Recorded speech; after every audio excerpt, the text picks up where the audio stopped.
A broken soldier returned home and found an orc mother raising 2 children in his house. What he did next would change the lives of everyone in his village, and eventually, far beyond it. This is that story. Warren had not slept properly in 3 years, not the kind of sleep that actually rested you. He could close his eyes, had learned to do it in ditches, in mud, propped against dead horses when nothing else was available. But somewhere between lying down and waking up, something had stopped happening. The part where the mind let go, the part where the body believed, even temporarily, that it was safe. He'd stopped expecting it to come back.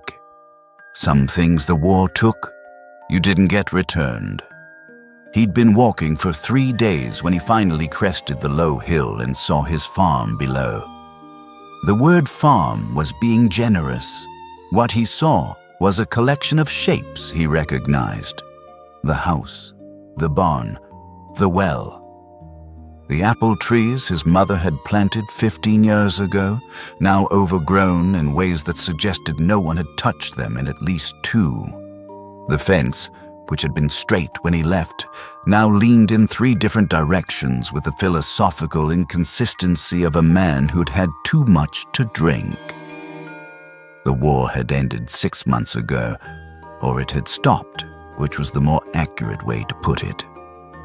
Wars didn't end. They exhausted themselves, ran out of young men to feed into them, ran out of reasons that felt fresh enough to keep people dying for. Then the people in comfortable rooms signed papers, and the people in the mud were told it was over, and they picked themselves up out of whatever crater they happened to be occupying and started walking. Warren had walked through 3 provinces to get here.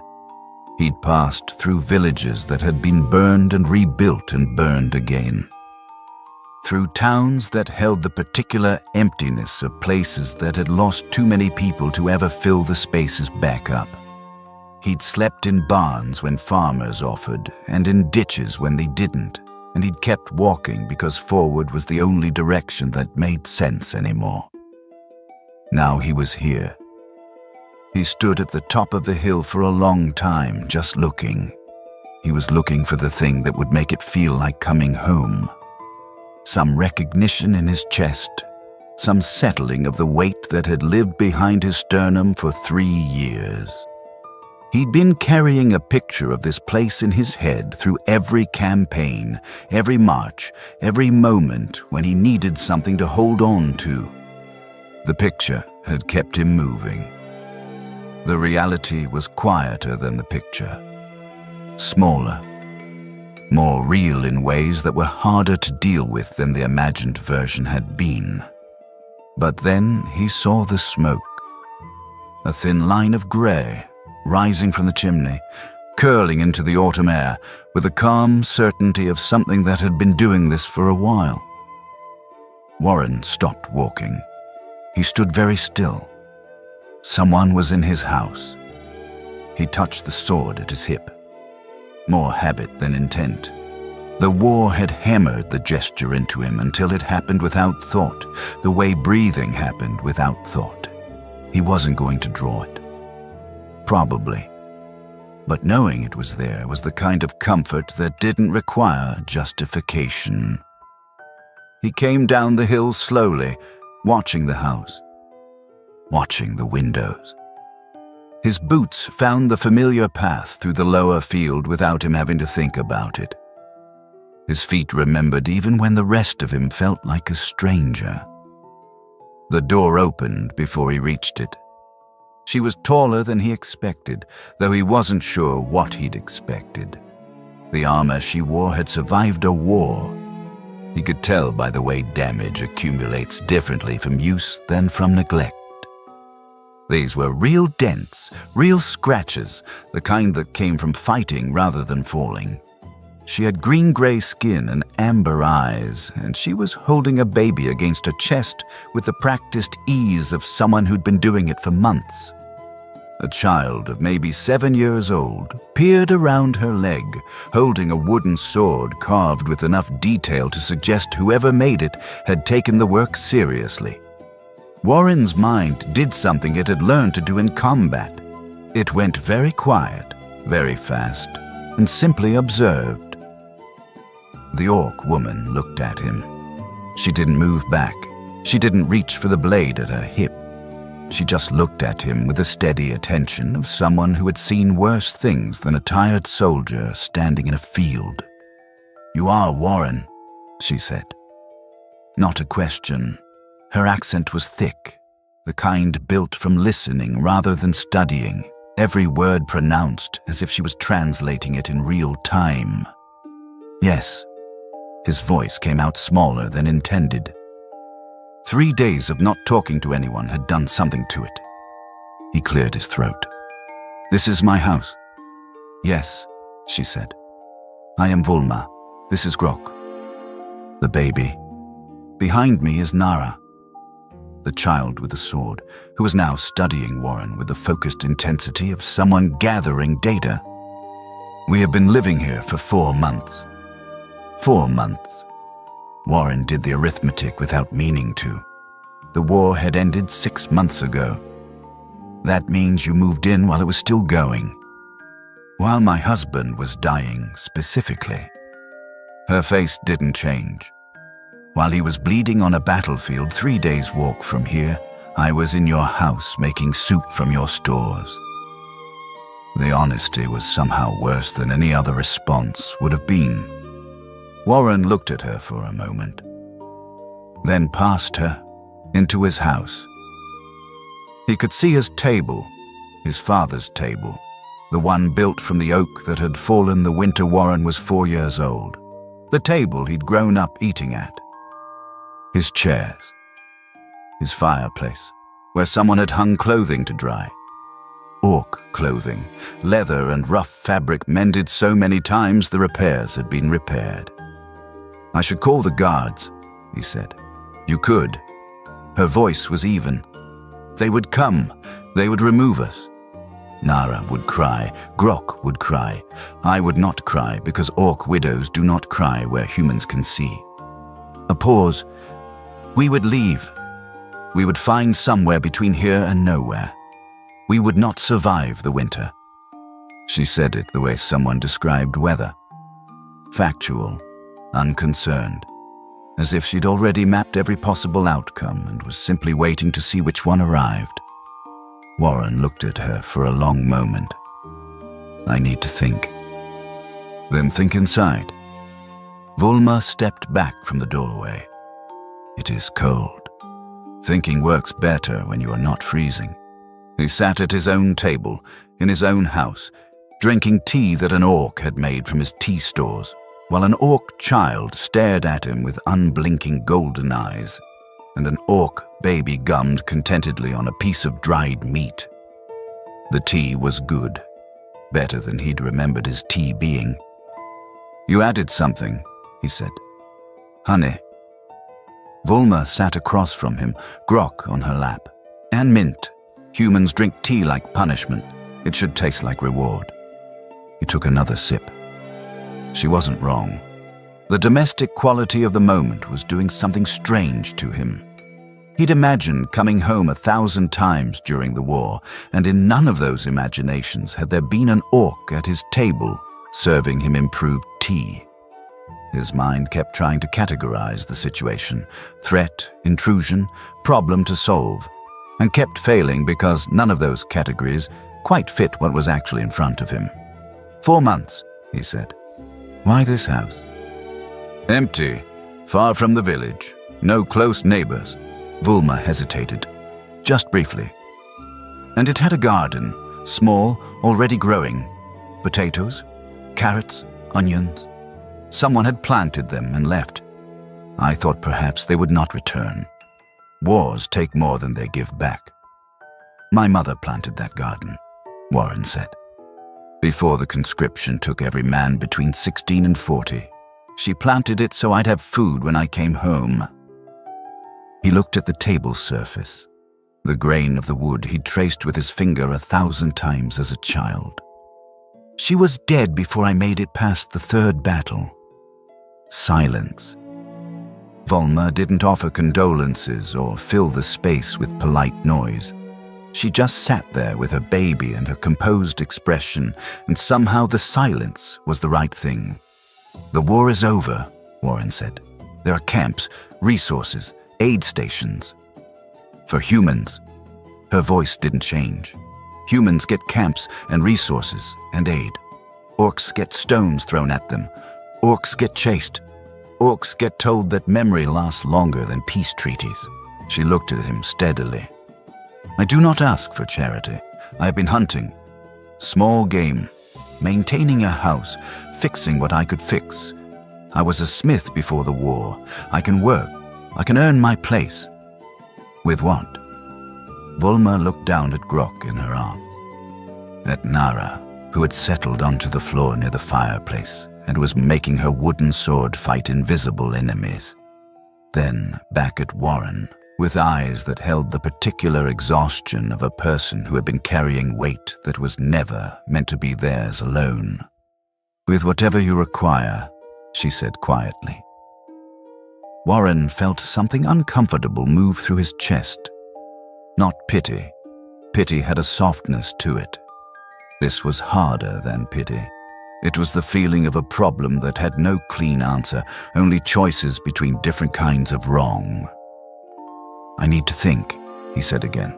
"Give me tonight." Volma nodded once. "Tonight is yours." He lay in his childhood room and rehearsed the words. Simple ones, direct ones. The kind that couldn't be misunderstood or argued with. "I'm sorry for your situation, but this is my house, and you need to find somewhere else. I'll give you provisions for the road, a week to prepare."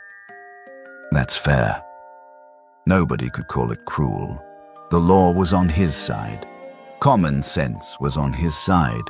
He'd survived 3 years of war to come back to his own life, and that meant his own house, his own land, his own space to fall apart in private without an audience.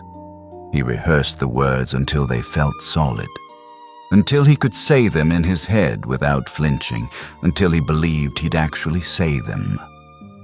Then he lay in the dark and listened to the house around him. It was a different house than the one he'd left. He could feel it, the way you feel when a room has been lived in, a quality of occupation that seeped into the walls and the air and the particular silence between sounds. Someone had fixed the loose board on the third stair.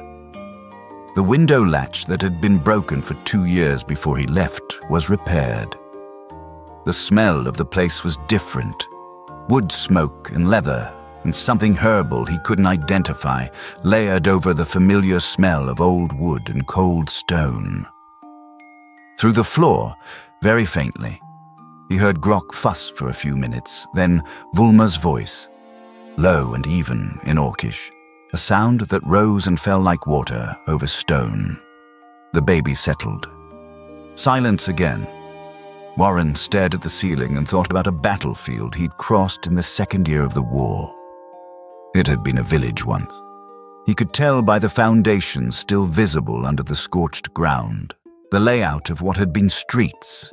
Someone had planted those streets with a belief that they'd be walking them for the rest of their lives, had planted gardens in the same belief, had built houses in the same belief, the ordinary human assumption that tomorrow would exist because yesterday had. He got up before dawn. Volma was already awake. She was sitting at the fireplace, mending a piece of Nara's clothing with careful, precise stitches, the kind of work that needed good light and a patient hand. She didn't look up when he came down the stairs, but her posture shifted. Not much, just a slight settling that meant she knew he was there. Warren stood in the doorway between the stairs and the main room. Grok was asleep in a basket near the fire, mouth open, making small sounds. Nara's wooden sword was propped against the wall next to a pair of small boots that had been resoled twice. The iron hooks beside the fireplace, the ones his mother had hung herb bundles from every autumn, had been cleaned. They'd been black with old grease for years. Someone had worked at them with something abrasive until the iron showed through again. He stood there for a long time. Vulma kept stitching. He sat down at the table. She glanced at him once, then reached for the kettle without being asked. He didn't say the rehearsed words. He wasn't sure if he decided something or simply failed to decide. Some choices, he would come to understand, looked identical from the outside. The first week was uncomfortable in the particular way that everything new and wrong is uncomfortable. Like wearing someone else's boots. Technically functional. Strange at every step.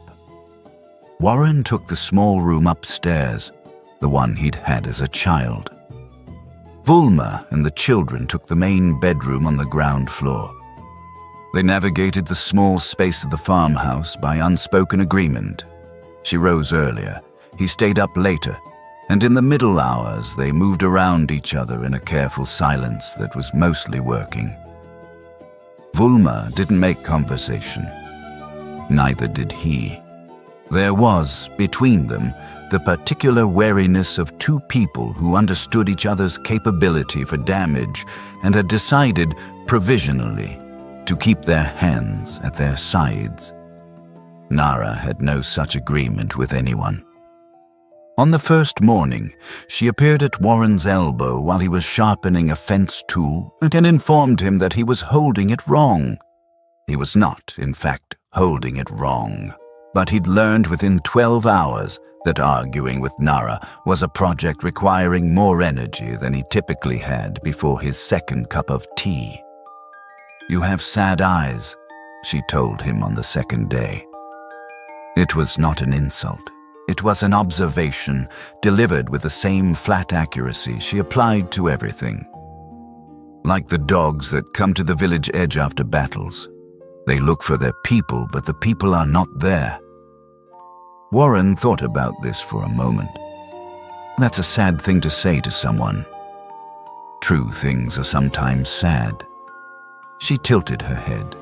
Your eyes will be less sad when you have been home longer.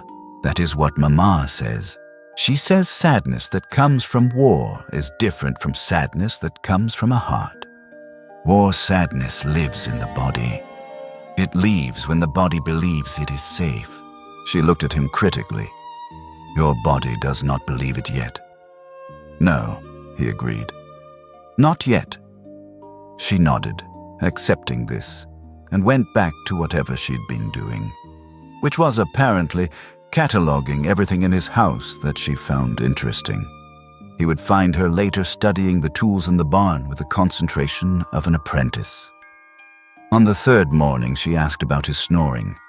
Like wind through a cave, she described it. Whoosh, whoosh. That's called snoring. Adults do it. Mama doesn't. Grok doesn't. Only you. She considered. Maybe you have a curse. Father Oswin says humans get cursed when they anger the gods. I'm not cursed. Maybe the gods are just disappointed. She ducked away before he could respond, and he heard the grin in her footsteps. On the fifth day, he found her in his mother's garden with a small leather pouch. What are you doing? Planting. As if obvious. The pouch held apple seeds, the small cloth bag he'd carried through 3 years of war, the last remnants of his mother's trees from the family farm that had been burned in the first year of the conflict, seeds he had found pressed into a coat pocket when he'd been going through her things in a dead village. Seeds he'd carried because they were small, and because stopping carrying them felt like abandoning the last living piece of her. Where did you get that? Found it. Under your bed. Nara looked up at him with complete, unashamed honesty. Mama says things that hide want to be found. You went through my room. I was looking for interesting objects. You have very boring things, but seeds are not boring. Seeds are future trees.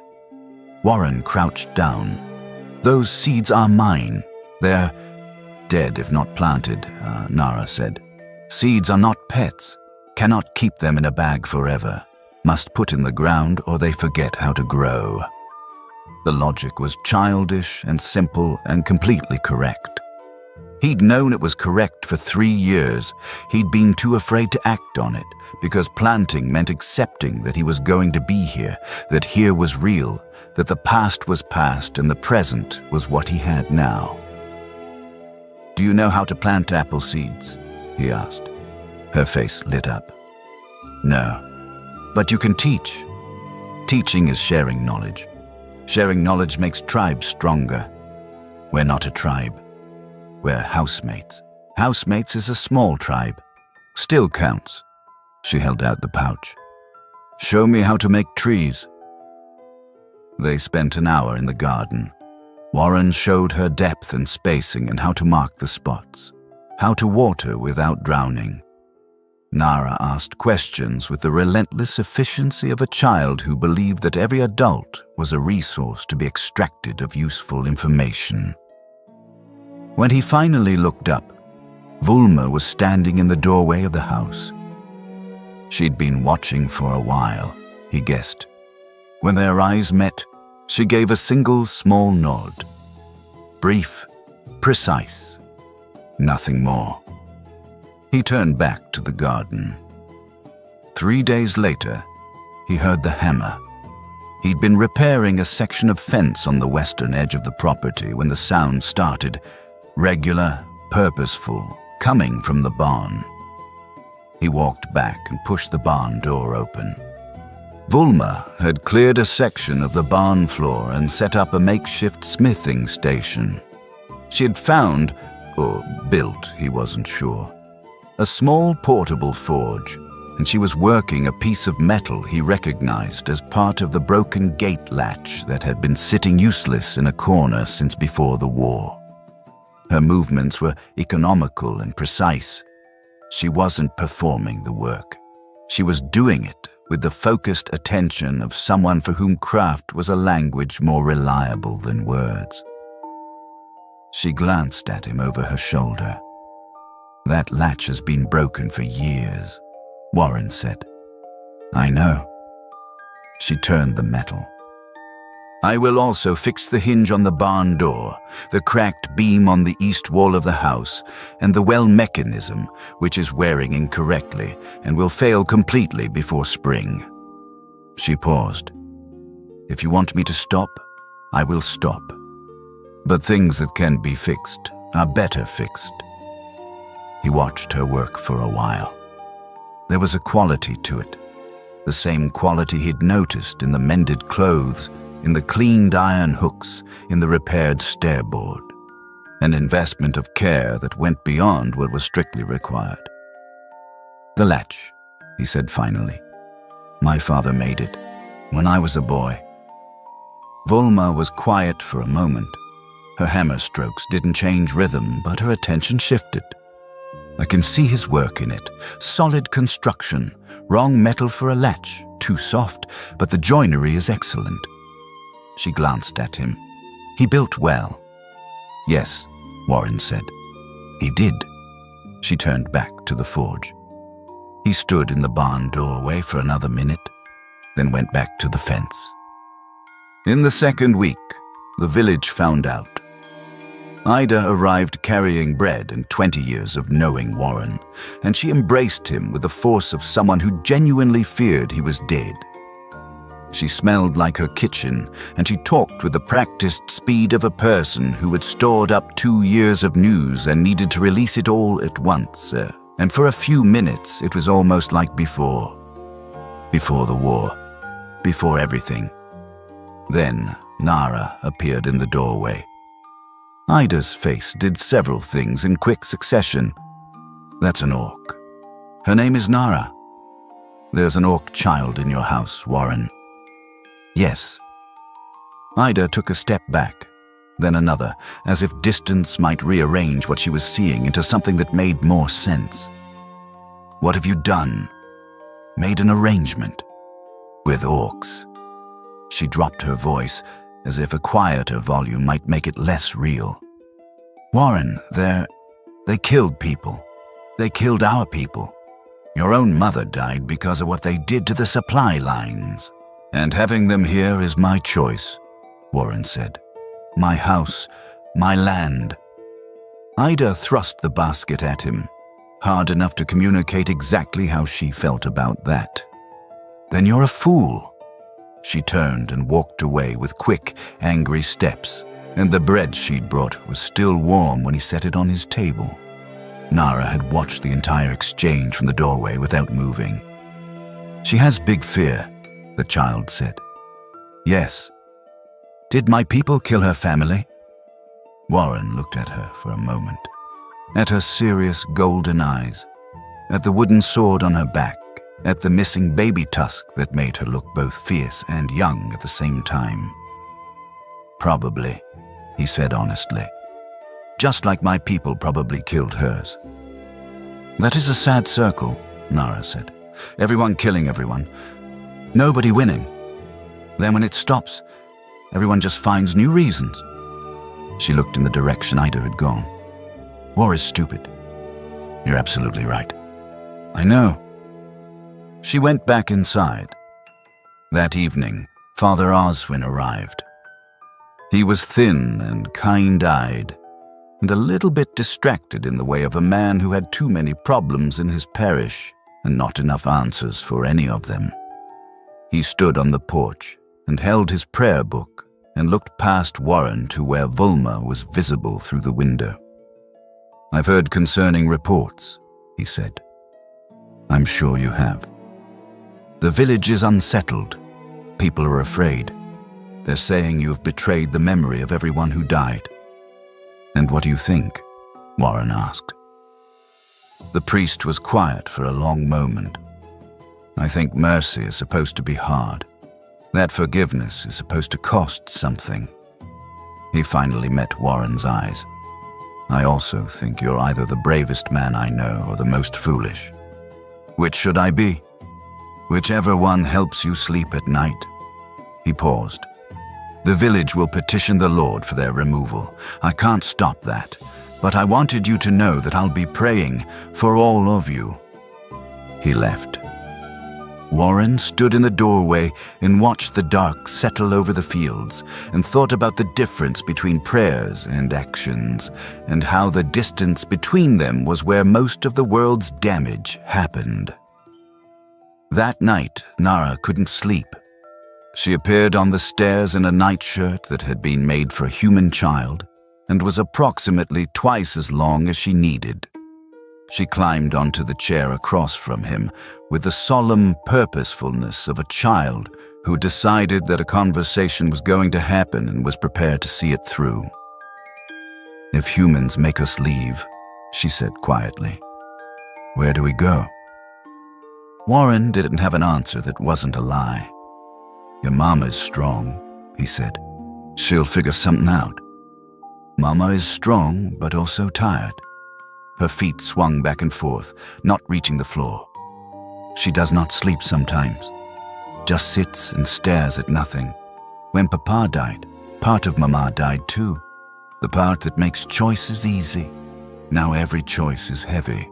I'm sorry about your father, Warren said. Are you sorry, or polite sorry? What's the difference? Sorry is when the heart hurts for someone. Polite sorry is when the mouth makes sounds because sounds are expected. She looked at him steadily, waiting. Sorry, Warren said. She nodded, accepting this. I do not remember much of Papa. Mostly his voice, deep like thunder but friendlier. He would tell stories about ancestors, orcs who chose honor over victory, about how strength means protecting, not destroying. She looked at her hands. He said the bravest thing a warrior can do is choose not to fight. He sounds like a good father. Yes, but good fathers still die in wars. Being good does not make you arrow-proof. Her voice was matter-of-fact in the particular way of children who have processed grief into the structure of their understanding of the world. War is stupid. Everyone dies. Nobody wins. And when it stops, people find new reasons to hate each other. "You're absolutely right," Warren said. "I know." She hopped down from the chair. "The question is whether you are smart enough to choose different." "Different from what?" "Different from all the stupid that makes wars happen in the first place." She paused at the foot of the stairs. "Good night, Warren. I hope your body believes it is safe soon. Then you can sleep properly." She padded back upstairs, and Warren sat alone in his house and thought about a 7-year-old who had already worked out the essential question and wondered if the adults of the world would ever get around to answering it. The cold treatment from the village came first. Then the broken fence, 3 posts on the north side, clean breaks that hadn't come from weather or age. Someone had walked out here at night and done it deliberately. Warren found it at dawn.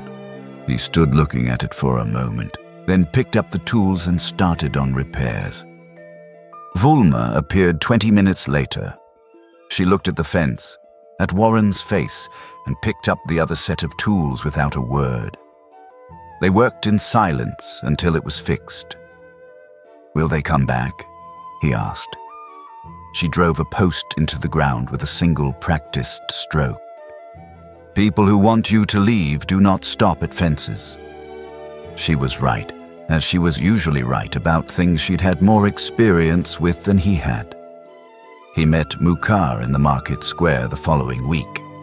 The old orc looked like the aftermath of a war, which he was. Missing his left arm, face crossed with scars, walking with a limp that suggested the disagreement between his leg and hip was ongoing and unresolved. He watched Warren navigate the shuttered expressions of 3 separate merchants before stepping forward. "Mukar hears things," he said. He always spoke in third person. Warren would learn. It wasn't affectation. It was the remnant of an orc honorific tradition that had survived the war, even when most other things hadn't. Mukar hears Warren houses orc widow and her cubs. News travels fast. Small villages have nothing else to trade. The old orc's one working eye was sharp. Mukar knew her husband, fought beside him in 3 battles, good orc, died protecting others when he had every reason to run. He paused. Vulma says he died quickly. Vulma lies to make the child's grief smaller. He did not die quickly. Took 6 hours. Screamed much of it, but spent his last breath on a message for his wife. Warren said nothing. Message was, survive. Choose life over honor. The cubs need you more than the ancestors need your blade. Mukar's expression was unreadable. Orc widows are supposed to take the warrior's sword and join him in death. Choose honor. Vulma chose survival. Her village cast her out for it. Called her coward. Called the children the same. So she has nowhere, Warren said slowly. Not among orcs, not among humans. She belongs to nothing. She's keeping 2 children alive through stubbornness alone. The old orc fixed his eye on Warren. Mukar also brings warning. Village fools are planning something. More than fences. Angry men with too much ale and not enough to lose. Dangerous combination. He turned to limp away, then stopped. Mukar does what he can. But Mukar is old, crippled, and has no authority here. What Mukar can do is warn. Warren must do the rest. He walked away without waiting for a response.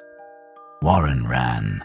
He came through the gate at speed and found Vulma in the yard, splitting wood with the calm efficiency she brought to everything physical.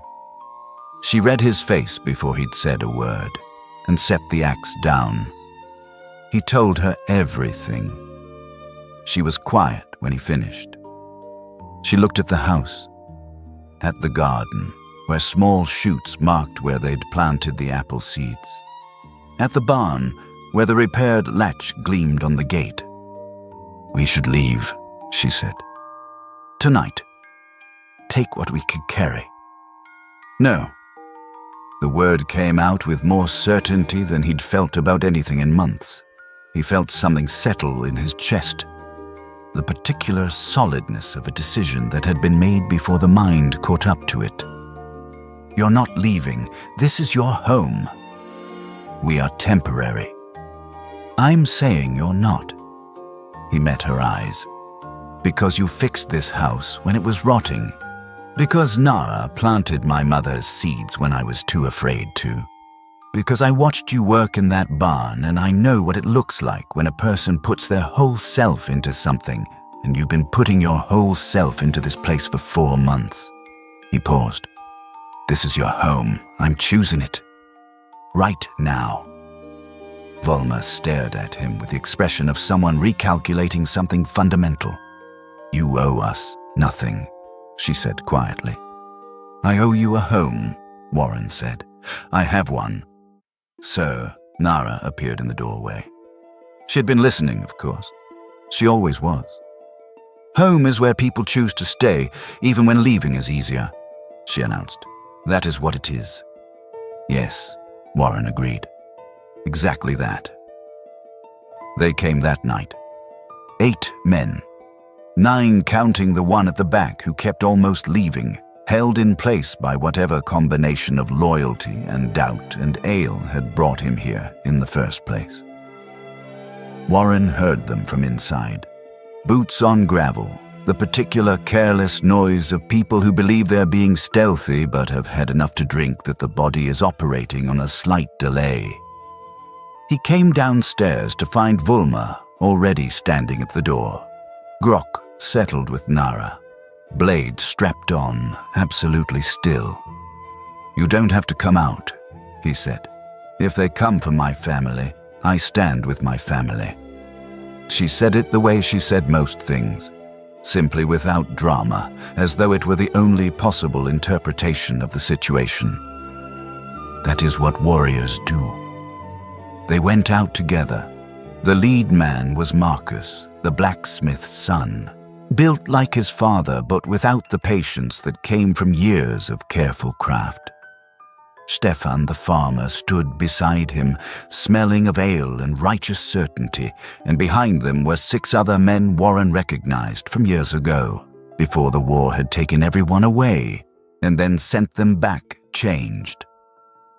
"Warren," Marcus tried for authoritative and landed somewhere between it and nervous. "We need to talk. Then talk. About them, about the message it sends, having them here, like we're weak, like orcs can just—" "They didn't just," Warren said. "I made a choice. My house, my property, my choice." "Your choice affects the whole village," Stefan said. "Harboring orc scum." "Don't." Warren stepped forward. His voice stayed even. The war had taught him that the voice was a tool like anything else, the right tool for the moment.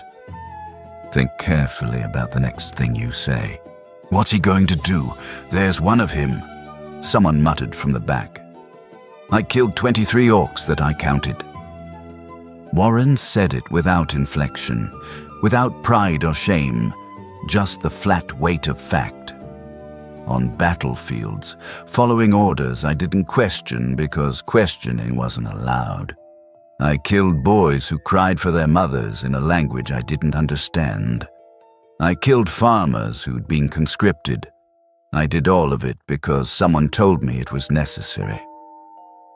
He looked at each face in turn. "Then I came home, and I found a mother trying to keep her children alive. A child who plants seeds because she believes in futures. A baby who laughs at my face with complete indifference to what kind of face it is." His voice dropped. "War took something from me. A piece at a time. They gave it back. I'm not going to stand here and apologize for that. Silence.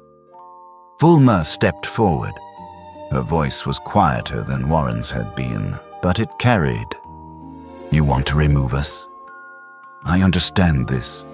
I do not pretend you have no reasons. She looked at each man in the group. Steady, unhurried. But answer me a question first. Will removing us bring back your dead? Will it make the war unhappen?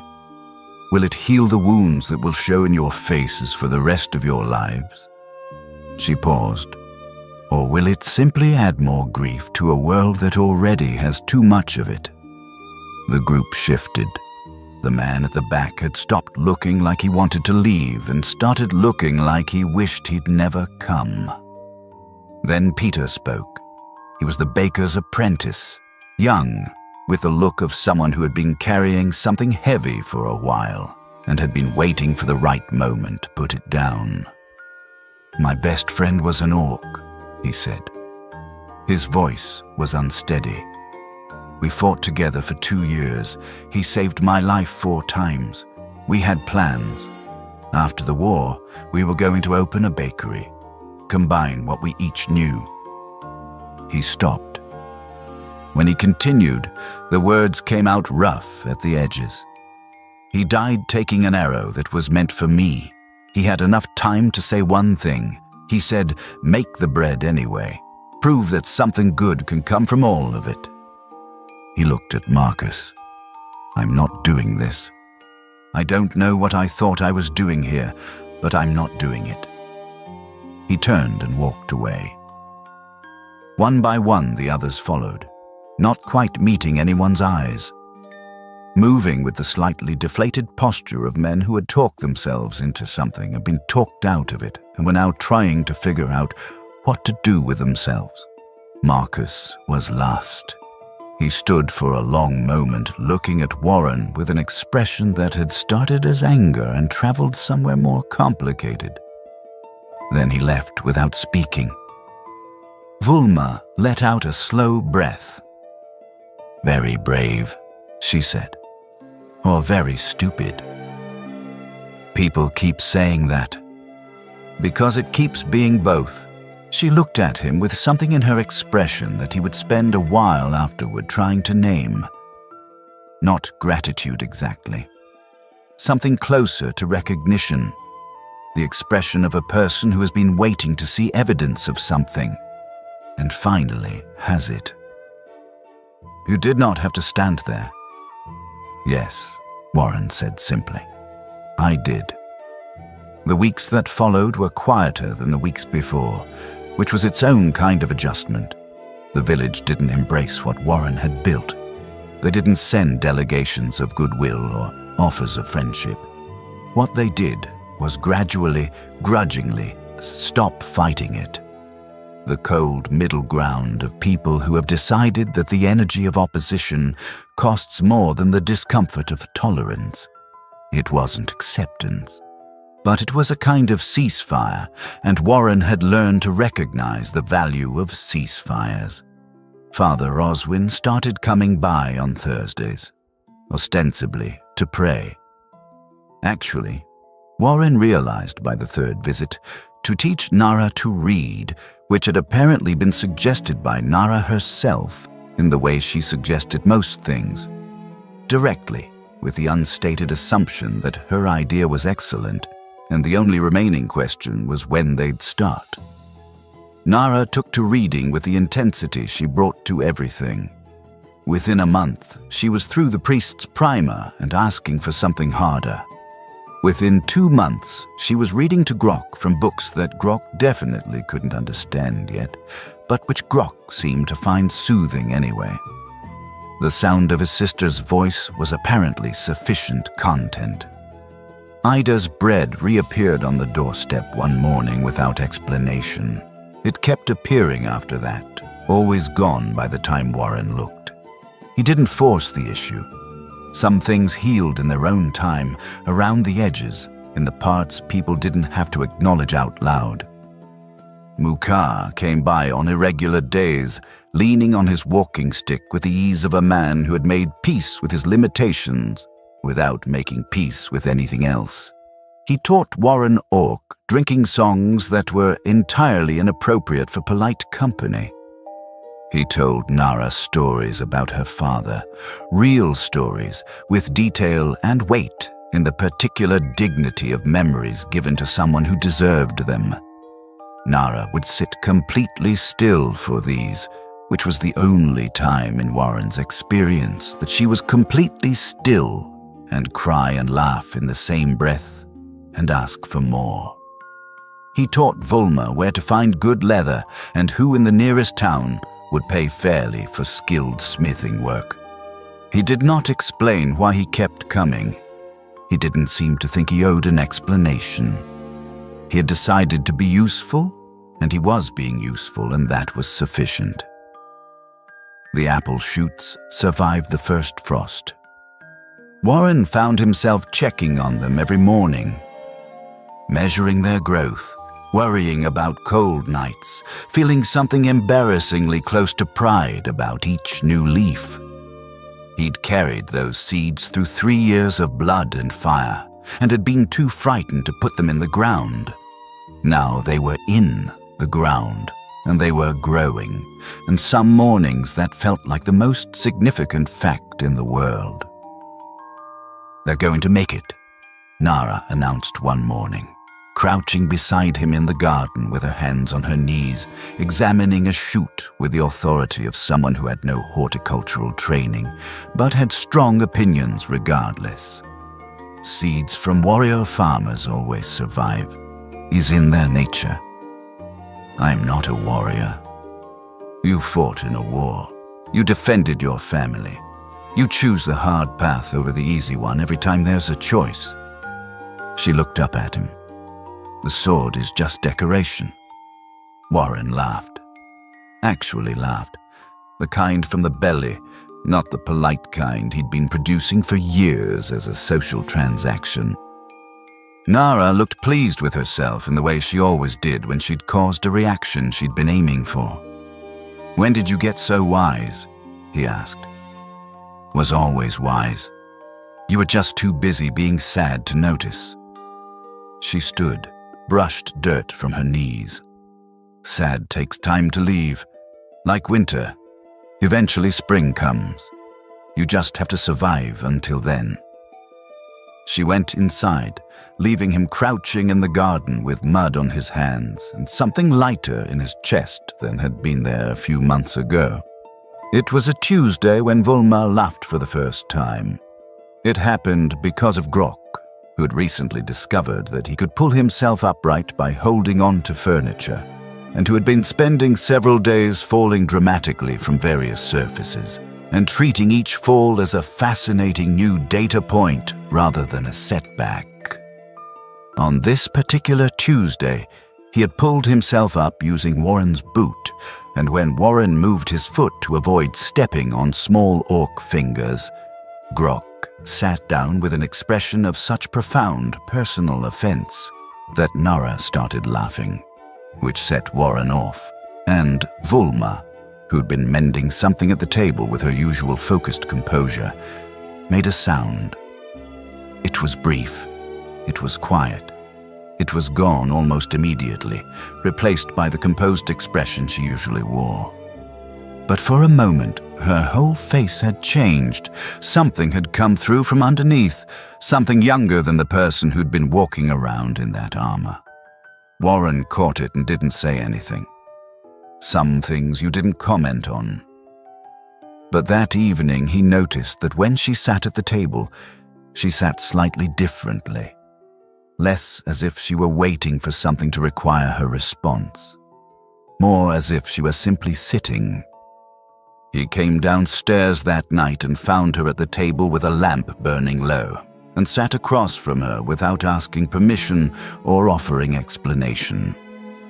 They shared the silence for a while, the comfortable kind that had developed between them without either of them deciding to develop it. "I need to ask you something," he said eventually. Orcs do not know how to answer any other way than honestly. Do you think we can make this work? Not just survive, actually build something that lasts. Volma was quiet for a long time. Long enough that Grok, in the other room, made a small sound and was still again. I think what we're building has no map, she said finally. No previous example, no guarantee. We are writing a story the world does not have language for yet. She looked at him steadily. Old stories end in war, end in blood, end in the same mistakes carried by different hands.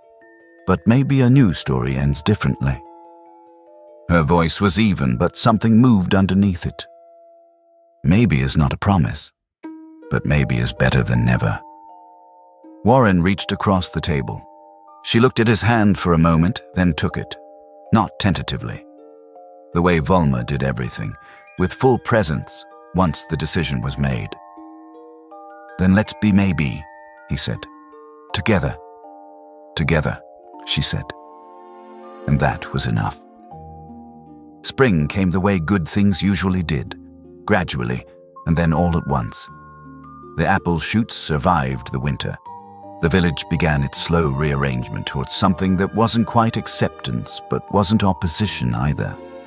The cold shoulder merchant started selling to Warren again, first with minimal conversation, then with more.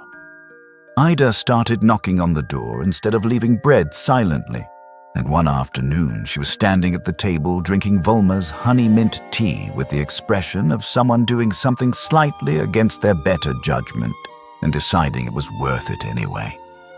She never said anything direct about having been wrong, but she started coming on Tuesdays. Grok learned to walk with the enthusiastic clumsiness of a creature discovering mobility for the first time. He fell constantly, got up instantly, and treated every fall as simply part of the general project of being upright. He called Warren Wawa, which Nara explained meant honorary papa, who is not the real papa, but is important anyway in a different but still real way, a formulation she clearly felt was precise and complete. Warren stopped correcting it after the third week.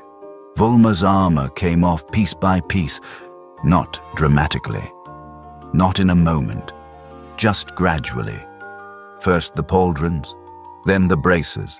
Then one morning she came down in the plain leather and cloth work clothes she had been wearing under it, and that was that. When he mentioned it, she said, "Armor is for warriors preparing for battle. I'm not a warrior anymore. I'm a mother raising children in peace." A pause. Boring is a luxury. Boring means no one is trying to kill you. I'll drink to boring, Warren said. They clinked cups. Water for her, tea for him. The most undramatic toast in the history of toasts. That summer, the apple trees flowered for the first time. Small white blossoms that lasted only a week before the petals scattered in the wind and the first tiny green fruits began to appear, barely visible. Nothing impressive, but there. Nara found them first.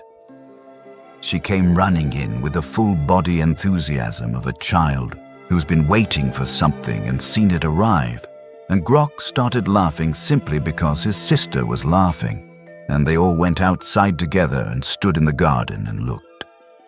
Still years before apples worth eating, Volma observed. Apple trees are patient, Warren said, and we have time. Nara looked up at him. She was 9 now. Taller, with a new permanent tusk growing in where the baby one had been, and an air of deliberate wisdom she deployed like a tool. We have more than time, she said. We have family. Family is a tree that keeps growing even after the person who planted it is gone. That's very profound, Nara. I know, she considered. I am profound sometimes. Other times I am just loud. Depends on the day. Father Oswin found Warren at the property line one evening in late summer, watching the last light leave the sky. He came quietly, the way priests learn to move around people in the middle of something interior, and stood beside him without speaking for a while. 2 more orc families have petitioned to settle near the village, he said finally. Widows, mostly. Refugees. They heard about this place. He gestured toward the farm without looking at it. About what happened here? About what you built? Warren felt something move through his chest. Not quite pride. The feeling of a bet paying off. What did the village say? They're considering it. The priest smiled slightly. 6 months ago, the answer would have been no before the question was finished. Now there's a discussion. He looked at the farm, at the warm light in the windows, at the garden and the repaired fence and the barn that had been falling apart when Warren arrived. You planted something here, Warren, and I don't just mean the apple trees. After the priest left, Warren went inside. Vulma was reading to the children by the fire, an old orc legend she'd told him once, about the first among her people to choose peace over war, cast out by his tribe, who walked alone until he found a valley where he could build, and slowly others came, and the valley became the strongest place in the mountains, not through force but through survival and stubbornness, and the refusal to stop trying. Grok was asleep in her lap. Nara was fighting her eyelids and losing. Happy ending? Warren asked quietly. True ending, Vulma said. Better than happy. Happy is fantasy. True is real. She closed the book. The valley is a real place. North of here. Orc Peace Valley. You can see it on old maps. Maybe we should visit someday. Maybe. She looked at him across the sleeping weight of Grok. Or maybe we build our own valley. Start small, just us. Small beginnings lead to large futures. Warren carried Nara upstairs. She woke just enough to say, "Good night, Warren," with the tone of someone who has fully expected you to be there and finds this satisfactory. And he went back downstairs with something in his chest that had no name he'd been given but felt like everything the name should mean. He stood at the mantel and looked at the small carving he had made as a child. 2 hands holding each other, one large, one small. He'd made it the winter his father died because he'd needed something to hold. He'd left it here when the war took him, and Vulma had kept it on the mantel without knowing what it was. He left it where it was. In the morning, Nara found it. What is this? It's us, Warren said. All of us. Together. She studied it for a long moment with the gravity of a person receiving something important. Can I make one? With 4 hands. For 4 people. I think that would be exactly right. She spent the entire day carving. The proportions were wrong. One hand ended up larger than the others, in a way that couldn't be explained by any realistic anatomy. The wood was not entirely smooth, but she placed it on the mantel beside Warren's with the expression of someone who has completed something significant, and it was. Now it is complete, she said. Vulma came to look. She studied both carvings, reached up and adjusted them so they sat side by side, each supporting the other, neither quite complete without the other next to it. In orc tradition, she said quietly, family carvings are sacred. Passed down. A promise that connection continues beyond death. Then these will be passed to your children, Warren said. And theirs. Our children, Vulma corrected. Gently but completely. Not mine. Ours. Family is not a possession. It is a shared responsibility. Warren stood beside her. Outside, the apple trees moved in the evening wind. The valley below the hill was going golden in the last light. Somewhere down the road, 2 orc families were waiting to hear whether they could build something here. Small beginnings, he thought, patient as trees. Tending to them was the work. 2 years later, 17 families lived in the valley, mixed human and orc, imperfect in the ways that all real things are imperfect, working on it. The apple trees were taller, still years from their full harvest, but growing. Patient as they had always been. Nara was 9 going on 45 and had appointed herself the valley's unofficial teacher of reading for anyone under 12. Species irrelevant. She had opinions about this. She shared them. Grok was 3, talked constantly, climbed everything, and called Warren Papa without any qualifications whatsoever. Warren had stopped finding corrections necessary. Vulma and Warren sat on the porch one evening in late summer, watching the valley below. The small market where orcs and humans traded goods and recipes and complaints about weather. The children playing in the space between the houses. The smoke from 17 chimneys rising into the same sky. "Do you ever regret it?" Warren asked. "Staying, choosing this." Vulma considered the question with her usual seriousness, giving it the weight it deserved. "I regret many things," she said. "I regret that my children grew up without their father. I regret the war. I regret that the world is still not fully ready for what we are building here." She looked at him. "But I do not regret staying. I do not regret choosing life over tradition. I do not regret believing that maybe could become yes." "And has it?" Vulma looked at the valley, at the houses, the market, the children, the smoke from 17 chimneys reaching toward the same sky. "What do you think?" Warren looked, really looked, at everything that hadn't existed 2 years ago, at everything that shouldn't exist by any calculation that only accounted for what people were afraid of. "I think we planted seeds," he said. "Some in the garden, some in hearts, and both kinds grew into something worth keeping." "Very human," Vulma said. "Orc saying is simpler, together is stronger than alone. Always." Inside the house, Nara was teaching Grok a song. Something about warriors and peace and families that chose each other instead of being chosen by blood. The words came through the window, rough and slightly off-key and absolutely certain. Warren had gone to war, a young man who thought he understood how the world worked. He'd come home broken. The kind of broken that doesn't announce itself, that just lives in the way you sleep and the way you flinch and the way nothing quite feels like home anymore. He'd found his house occupied by the enemy. He'd found instead family. The work hadn't been finished in 2 years. It wouldn't be finished in 20. There would always be resistance, always be people who saw difference as threat instead of opportunity. But that was tomorrow's problem, and tomorrow's problem could be faced tomorrow.